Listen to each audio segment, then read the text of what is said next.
Hello, dear friends. Today I read On His Way Home.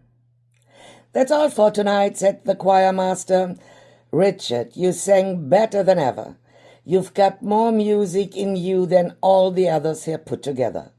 I wish you could give them a little. Richard didn't even hear what the choir master said. He was dreaming as usual, thinking out the tunes he could put to some of the carols they had been practicing for Christmas week. Richard's dreaming of the time when he's grown up and sings at concerts all over the world and makes more money than he'll know what to do with, said one of the boys who was jealous of Richard.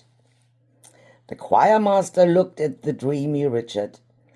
He was certain that the boy would become famous when he grew up. He lived for his music and his singing, and what was more, he worked hard at it too. Yes, he said, Richard will be richer than any of us.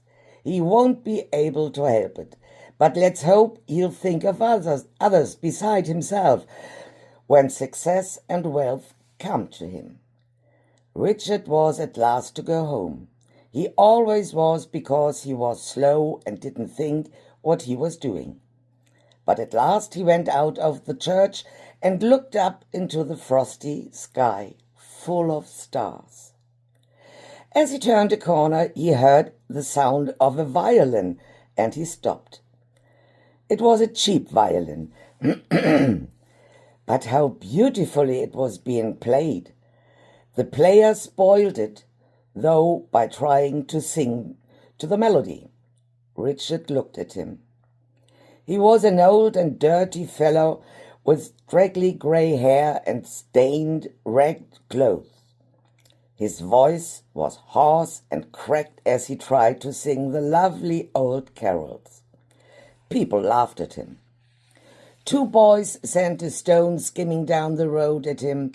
No one threw money in his shabby hat put down on the man's feet.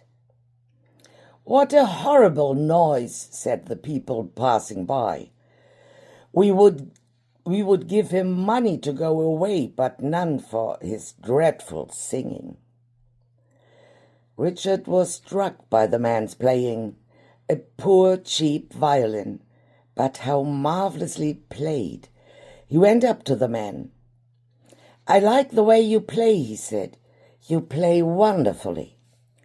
The old man took his bow from the strings and peered at the boy. I once had a famous name, he said. I played all over Europe. Now I'm a poor old beggarman scrapping a cheap violin, and I can't earn anything for a meal, nothing for a bit of fire or a warm coat. But it's done me good to have a boy come and tell me I can still play. Can you play too? I can sing, said Richard. I'll sing to your violin if you like. Play the tunes of the old carols and I sing for you. Perhaps you'll get some money if I sing and you play. The old man put his violin under his chin again. The first few notes of Silent Night came stealing on the night air. Richard lifted his head. Silent night, holy night, he sang, his voice as pure as an angel's. The old man stared in amazement and delight. What a voice! Ah, this boy was a pleasure to play for. Violin and voice mingled, and the people passing stopped suddenly. Who was this singing? Who was it playing? Two masters of music, surely, but under the light of the lamp-post they saw only a young boy and an old beggar. A little crowd gathered round, listening in silence. The choir master came by on his way home, astonished by the voice, unable to believe it could be Richard's. The carol came to an end. A stream of coins poured into the hat. Richard looked down at the old hat in the delight. What a lot of money! The beggar ran his bow gently over the strings again. Noel, Noel, sang the strings, and Richard's voice joined in, clear and lovely to hear in the dark, frosty night. The crowd joined in at the end of each verse, and once more the money rained down into the old hat. Then a policeman loomed up apologetically. "Sorry, but you must move on," he said. The crowd sighed. What a pity! They had never heard carols they enjoyed more. Richard picked up the heavy hat and gave it to the old man. "There must be enough here to buy you all you want and need this Christmas week," he said. "I'm glad." "Take half," said the beggar, but Richard pushed the hat away. "No, I couldn't take money for singing to your lovely playing. You have it all."